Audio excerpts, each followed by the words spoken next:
So Pretty Little Liars, Season 2, Summer School, comes to an end with an episode titled Final Exam. Yes, most of these episodes, if not all of the episodes, I don't know if it was for sure every single one of them, but most of them at least were named after classic horror films. I wouldn't really refer to Final Exam as a classic horror film. This is a much more obscure slasher title. And anyway, so Final Exam. All right. As predicted, Kelly lives. Yep. As preordained in a previous episode with this CPR that we focused on very heavily. I was like, okay, here we go. So, spoilers, obviously. I just mentioned one. We're going to talk spoilers. What else would we talk about? But we were wrong about the killers on our final predictions. Now, did we suspect these two as killers throughout? 100%. And they were actually some of our earlier guesses. Like, maybe halfway through the season. Chip's mom was definitely an early guess. She was like the earliest guess, besides the therapist. Yeah. But I was like, Chip's mom, we both were. Yes. Like very early, like first or second episode, like, it's probably Chip's mom, and I think we talked about that because of Scream 2. Yes. Because it's Billy Loomis's mom. Yeah. And I was like, I think sense. they're probably going to go this way. But then they started to misdirect. They kind of did the same thing, though, because then Wes is the aspiring film. Yep. So it is Scream 2. 100% Scream 2.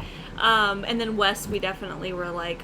He wasn't really in some of the earlier episodes, I remember. Like, he didn't have any big roles, but then there was, like, the big episode where him and Tabitha have their whole, like, confrontation, and she's like... Who calls her Tabitha? No one. Tabby.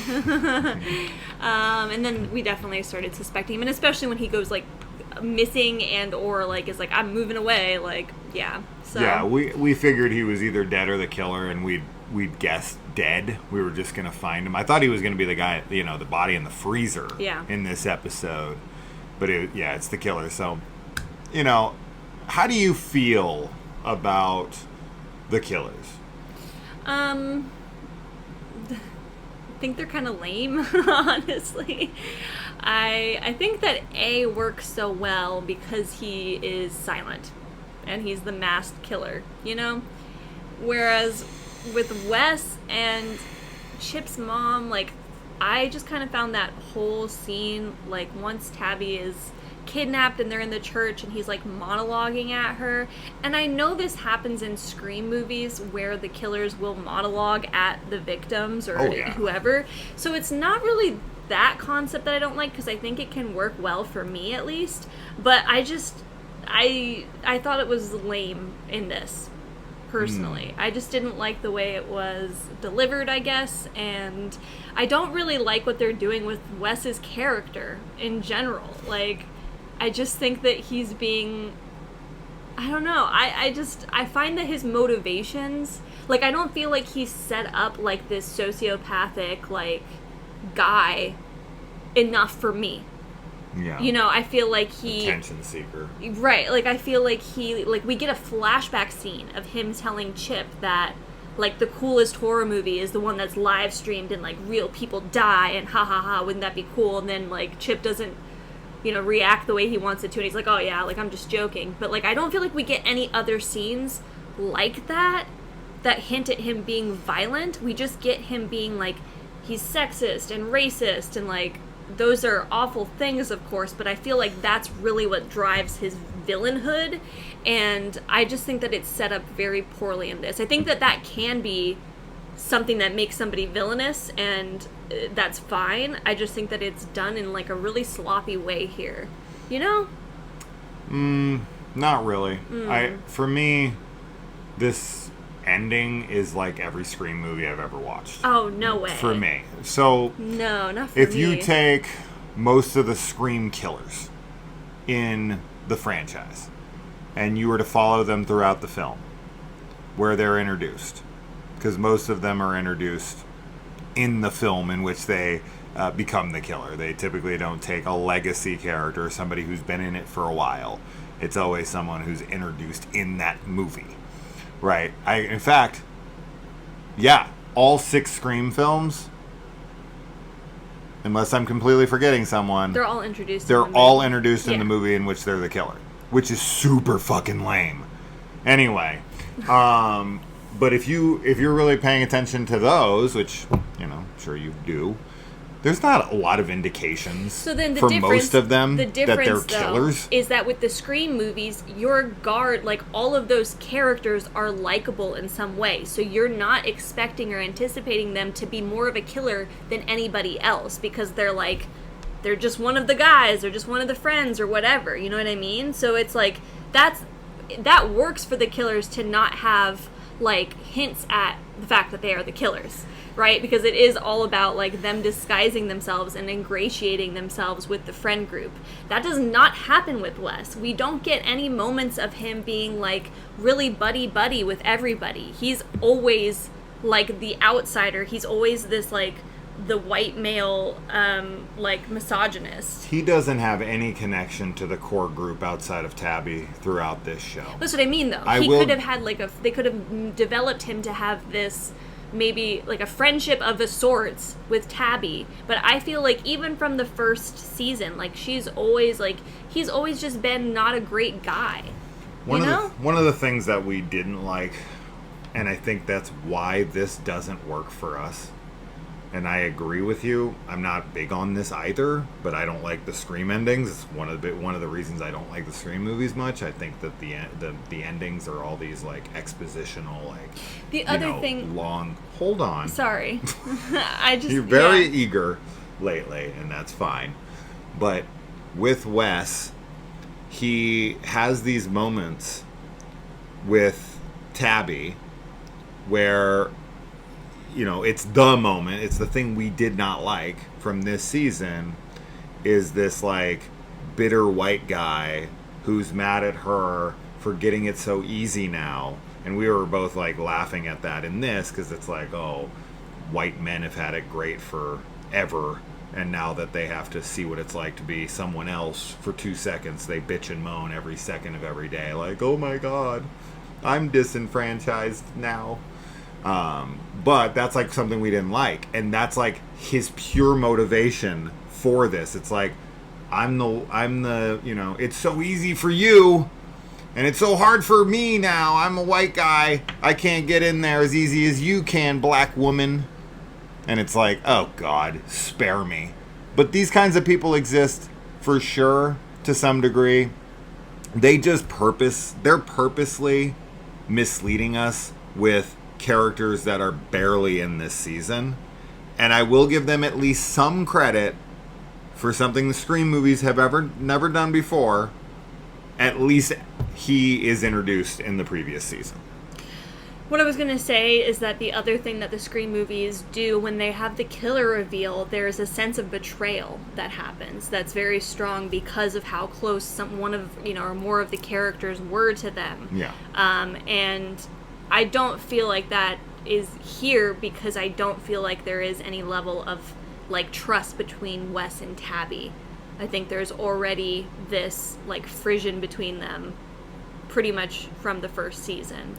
But I think that his motivation for being like the wounded white guy, while like I know there's people like that and he sucks and like that can definitely be a part of his character, I just find it to be it's just kind of a one-dimensional character, and I don't like what they're doing. Like, it kind of sucks because I think that the show has a lot of potential to talk about, like, how women and people of color are treated in horror movies and in the horror community, and I like that they are trying to address that, but I feel like Tabby's character, I just don't know if I like where they've brought her.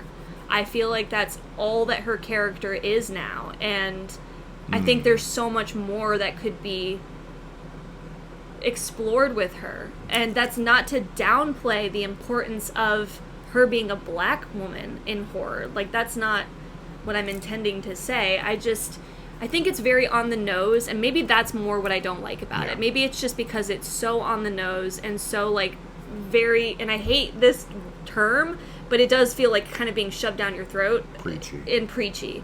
And I don't know. I think it's an important message.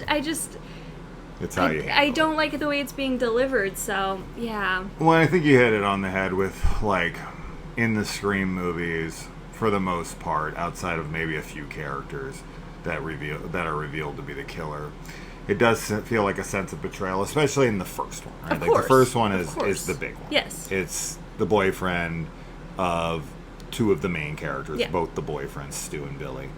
And it feels like this ultimate betrayal. As to where in this, he's kind of a side character that doesn't really appear much in the first season. He's there a little, and the only sense that we kind of get from him there, which they kind of are hinting at, is that he's I don't want to use the word pedophile, but I guess that's technically the word because she's underage. She's like 17 or something, and he's like 20. He has a bit of like an interest in her for sure. Oh, 100%. He's like, in the first season. But he like kind of hates that he is like, and that's also weird. And that could be something that I think could be explored, is that like he's attracted to her, but he's also insanely jealous and intimidated by her. Sure. And I don't think that's addressed well. So you have this character who gets limited screen time in the first season, and he's really just kind of pushed off, which, as I said, that kind of makes him look villainous already. So it does make sense for them to make him the killer in that regard, because he is a pre-established character from a previous season. So he has recognizability to him.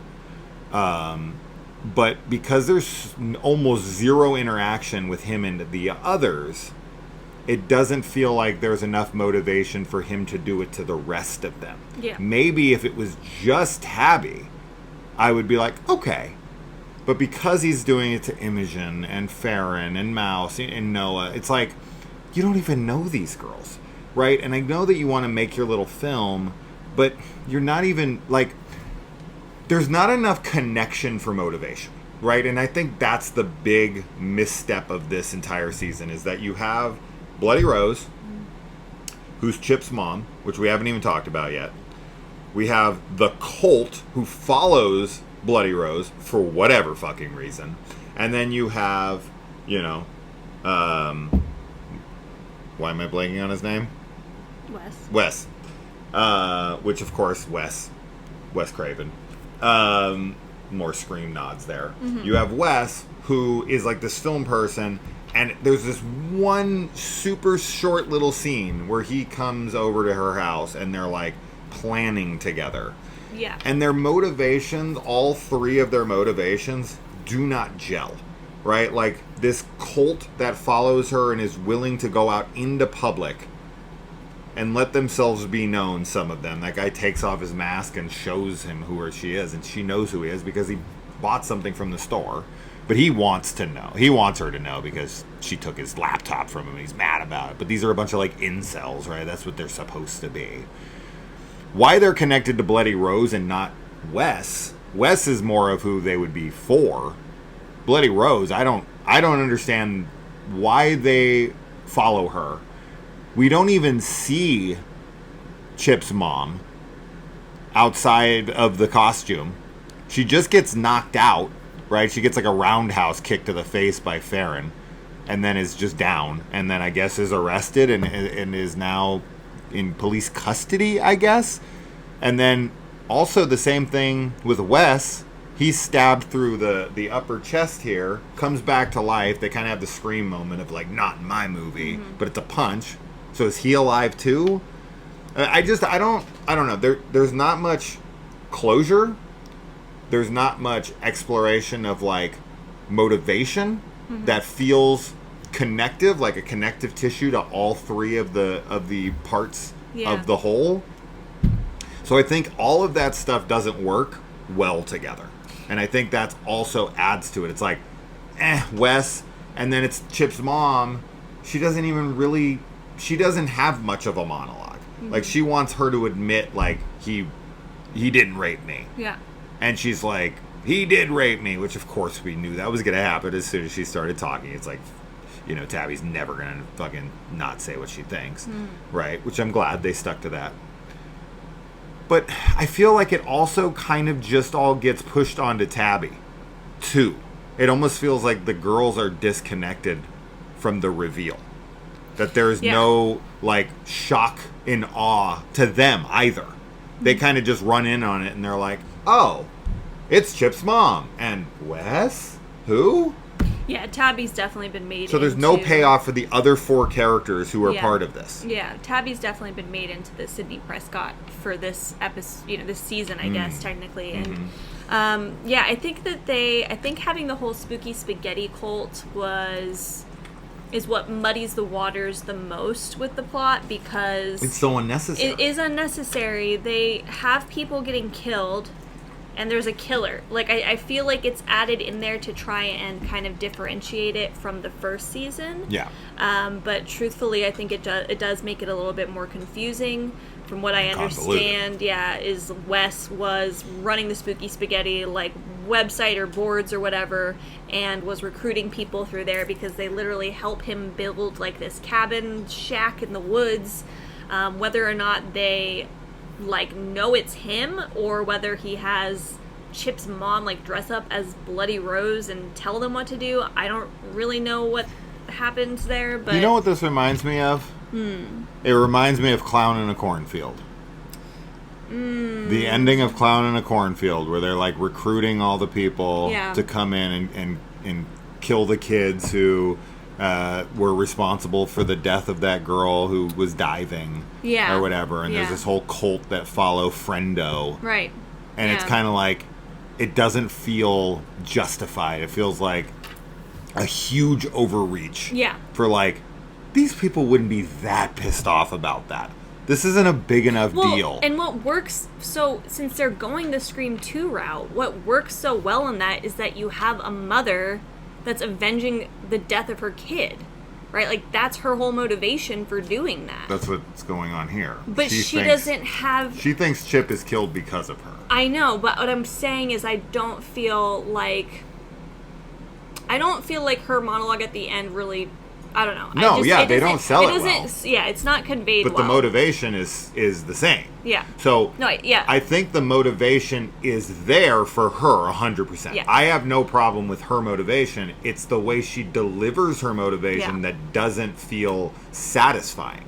And with Wes, that feels completely tacked on for she needs an accomplice. Who do we got? We'll make it seem like it's Christian the whole time. But they also set up that's Wes too because of the masks. But the guy who can barely make a mask in his apartment is making a lifelike, like, bust of their mom. Yeah, those feel like they're just like a weird... I'm trying to throw them off his scent. Why even bother making her... Why frame Christian to then reveal yourself 2 seconds later? Yeah. Right? Like, with Imogen gets Johnny framed. Like, she doesn't get him framed, I'm sorry. He gets framed and Imogen buys into it. So she attacks him with a pipe wrench, knocks him out, pulls him into the freezer, which is a total Shining homage. Yeah. The way she swings it, like Shelley Duvall does the bat. She knocks him out, she pulls him into the freezer. Yeah. He's holding on to it the same way Jack does. I mean, it is almost like shot for shot exactly the same as The Shining. Yeah. But there's something to that. That actually amounts to something. She knocks him out and then he leaves her over it, which I totally understand. I would probably leave her over that too. I would understand it, but I would still be like, I'm sorry. This is too much for me. I can't. I got locked into a freezer with a bunch of dead bodies for hours, almost freeze to death. No, I can't do this. So I 100% am on Johnny's side on leaving her, but there's consequences. There's causality and reactions to things with Imogen's side of the framing. But it's she finds the mask and Christians. It just feels like an extra step that's not only convoluted because how could he even figure out that she was going to come there in that moment and look in there? That's super convenient. It's a show, so I'll look past it. But he sets that up for her to think it's Christian, to knock her out 15 seconds later and then reveal himself, and then he's like, oh my god, part of my master plan, you thought it was Christian. Yeah. For 5 seconds? let me go kill him. If she would have killed him, then it would have been like, oh my God, I killed the wrong person. Then you have consequences. Yeah. Then you have like a oh shit moment. Yeah, but this show it's plays kind it of just so like, safe. It's just to somehow make him seem like he has this master plan and he's been like playing them this whole time, and But it completely does the but opposite. it does like totally defeat the purpose of everything. So yeah, I really don't like how the killers are handled in this. I also don't like the scene where Tabby and Imogen go to see Chip's mom, which is like meant as a misdirect, but I found that whole scene was very awkward and like very non-emotional, and it was just weird. It doesn't make sense because, I mean, it might make sense because of what's revealed later, but it doesn't make sense because she's being so cordial. Yeah. And before, she's like, I'm going to fucking sue you. I'm going to fucking ruin your life. I'm so pissed off. She's coming at them, which she makes herself the most obvious suspect. Right. In the beginning of this. So why they wouldn't be thinking it was her the whole time is beyond me. But regardless, they go over there and everything's cordial. And it, in that moment, I actually really got annoyed with Tabby. Because, yes, while I understand that Tabby was raped and she's upset about it, it's not Chip's mom's fault. And of course she thinks of her kid as her kid. I don't care what your kid does. You still love your kid. You still want to defend your kid. And you still want to see him as the little kid that he was once upon a time. So for Tabby to not be able to understand the mom's, reasoning or, anything for how she acts towards them. And I don't mean, to take down the shit and tell him he's not a rapist. That stuff is, that is lame of her. Because if he really is a rapist, I understand where she's coming from as a parent. I don't want anyone to think those horrible things about my kid, especially after their death.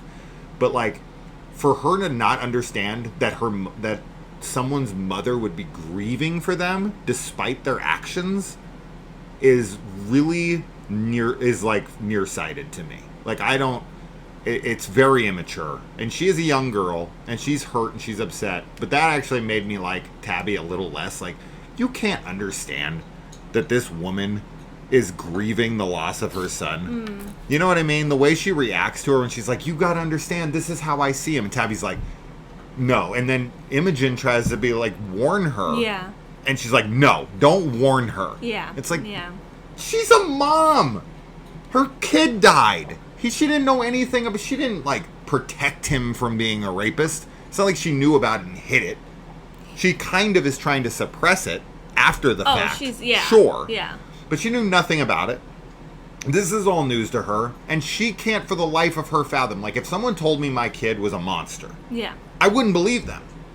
Especially if I didn't have any actual evidence. But I would have to go, and I'd probably get a paternity test with that baby, and be like, shit, if that is Chip's, then that holds some weight. I think it's a complicated, topic in general, because not believing women when they get raped can be very problematic for sure. But I think more, what you said already is just that this just really highlights how young Tabby and all of them are, and I think that in general, and that's not a big complaint with the show because it is literally about sophomores in high school. Is that how old they're supposed to be? They're going into their junior year. Bro, Farron is played by a 29-year-old actress. I think she's 28, 29. Yeah, they definitely aren't fully mature, even though they've been through trauma. That doesn't mean that they're adults and their brains haven't finished developing. So I think that this season really kind of highlighted that, which is all of the dumb stuff that all of them end up doing at some point or another.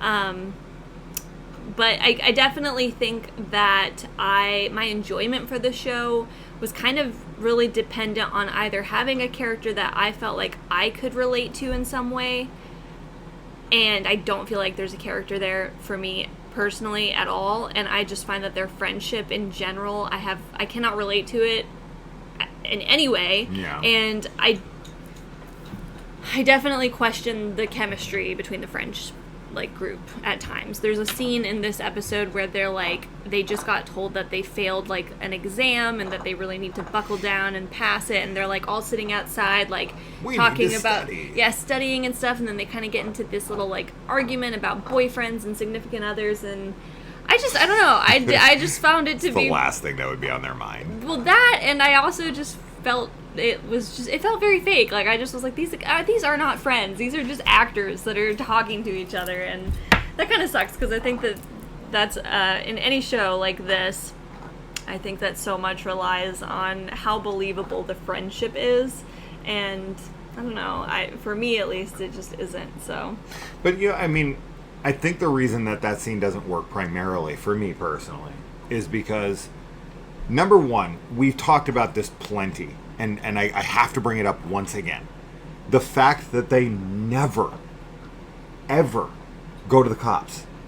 That the cops aren't involved when there's multiple people missing in town. Yeah. That no one is ever questioning them. That the police are completely absent from this season. Yeah. That's insanity. Yeah. Like, in Scream, they go to the police literally in every film.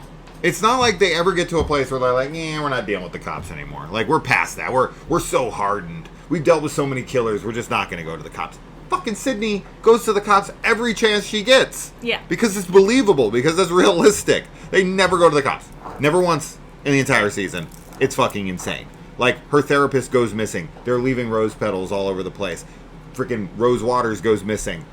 There's rose petals. People go missing. And then they're like, oh, we need to study. Yeah. Like, their therapist was clearly kidnapped by a killer who they know is out there killing. Yeah. And then they go to school, find out that they failed a test, and are like, all right, girls, one for all and all for one, Three Musketeers style. Let's study. Let's study? Yeah. Let's get the police. Let's figure out the murderer who has people in our lives kidnapped and is trying to kill our families. That is what is so fucking unbelievable about this season, is that they're trying to deal with relationship drama. We don't do that even in Scream all that much. It's just not a thing. It's like, when they're in it, when the killer is in pursuit, they don't stop to like have boyfriend drama. They don't stop to like say, you know, we should study. Like, it just makes it takes all of the urgency out of this season. Like, this is happening in the climax. This is the last episode of the season, and they're talking about studying. Yeah, I definitely feel like that should have been saved for an earlier episode, like mid-season. 100%. Because it feels so out of place here, and it's just like, wait, what? That's like a 360 from the energy that you guys had before. It's supposed to be like an added tension. Like, yes. Because but the problem is they don't balance each other. No. It's not like, oh, passing my sophomore exams is as important as saving the lives of my friends and family. Like, they're not the same, especially when you never went to the cops once. And also, it mostly just feels like a way to bring up the new boyfriends. Yes. And get them to investigate them. So, yeah, I thought that was all really lame. And I also found the ending of the episode with the therapist reveal that she's like writing a book. Well, we already knew she was writing a book, but she's like, they're all narcissists and we're gonna screw them over or whatever. And then A shows up. Yeah. And her whole scene with him was really bad. Yeah, I don't know why she like got on her knees and was like, basically like, kill me, but tell me first. And it's like, he doesn't talk. Yeah. He's not going to fucking say anything. You should know that as a therapist. He's not going to just be like, yes, I killed you. Like, what? What are you doing? And why are you not trying to defend yourself? You just get down on your knees and you're like, just kill me, but please tell me first. It's like, what are you talking about? Yeah. That is so silly. And with the connection that they have, it's like they make her questionable, then they redeem her, sort of, but then they make her shit again. Yeah. It's like, what? Okay, interesting. There's all sorts of stuff like this going on in this episode where I guess Kelly's just part of the friend group again in the end. Oh, yes. Yeah, and everything with Kelly. I don't really like how any of that was handled either. I don't like how any one of the characters this season was handled. No. I don't like Imogen in this. I don't like Mouse. I like Mouse. But all Mouse became was this like little sleuth on the internet has a couple little scenes with Ash, and that's it. Oh, and we got our classic for this season, everyone's talking about all the things that are happening, and they're talking about things that aren't even all that important, and then Mouse does her, which has become like her signature for this season. Like, oh, by the way, I have massive news. Rose Waters showed up to the house with my grandma. Right? You're like, this literally would be the first thing out of your mouth. You would have ran to them instantly. You would have texted them like, we all need to meet right now. Rose Waters at my house. Like, yeah. Come to my house. Rose Waters is here. Yeah. The fact that she waits once again till the next day, it's just, there's no urgency in this show. I know. Ever. I know. Yeah, it wasn't a great season for sure. Like the best part of the show is unfortunately just seeing all of the horror references and Easter eggs, like the Shining homage. And, I caught a good one this episode that I was really excited about, and it's the painting. You didn't even know what it was. Yeah. But there's a massive painting in Christian's basement, and it's the like haunted painting from Ghostbusters 2. Yeah.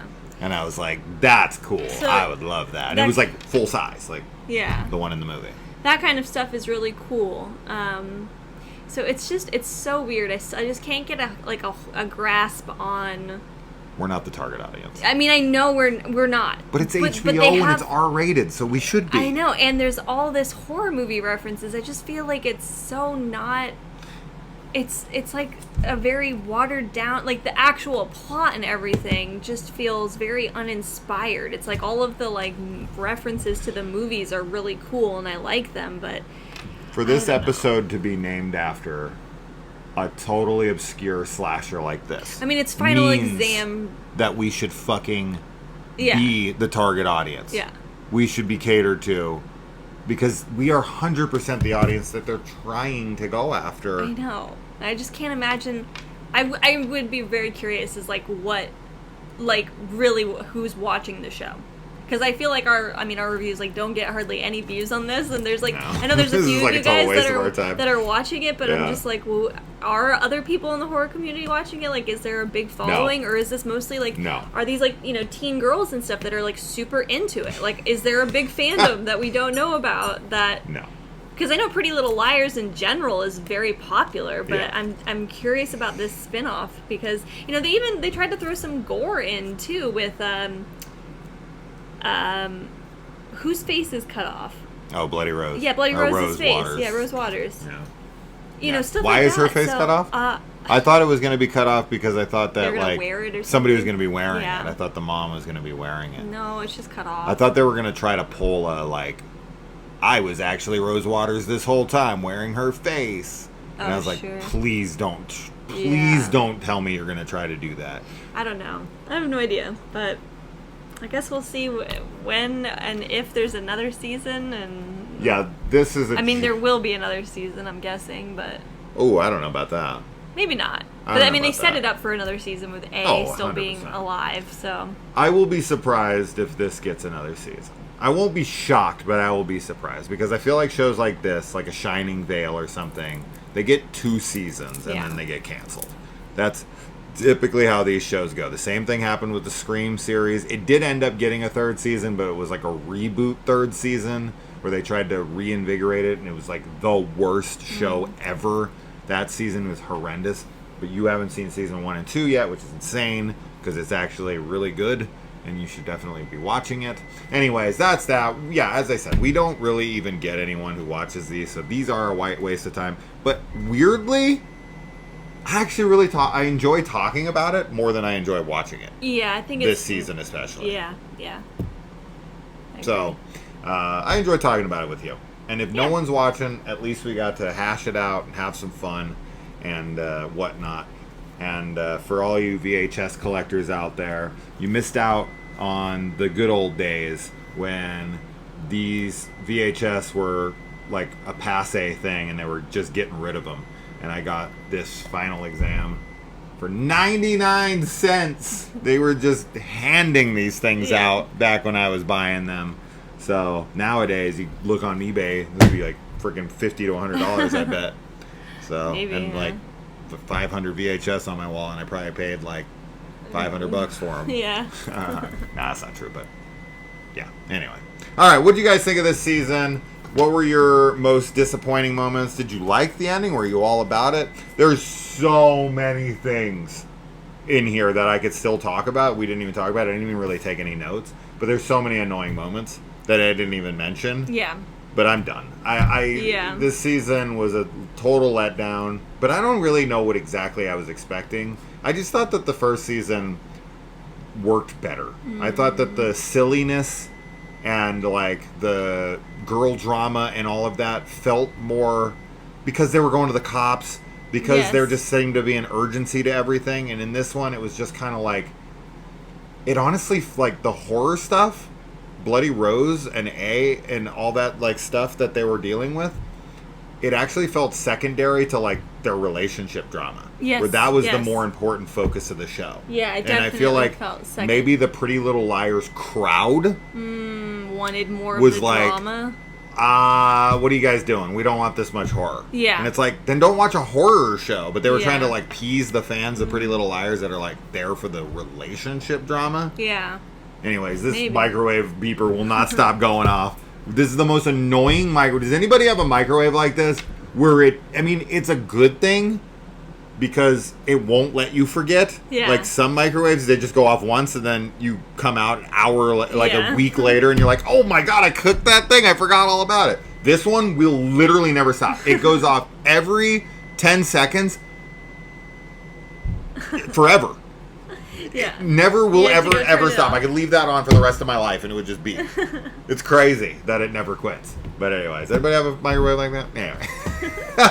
Pretty Little Liars, Season 2 comes to an end. What a disappointment. Oh well. It was fun to talk about. Let us know in the comments below what you thought. And we'll see all one of you down there. Bye. Bye.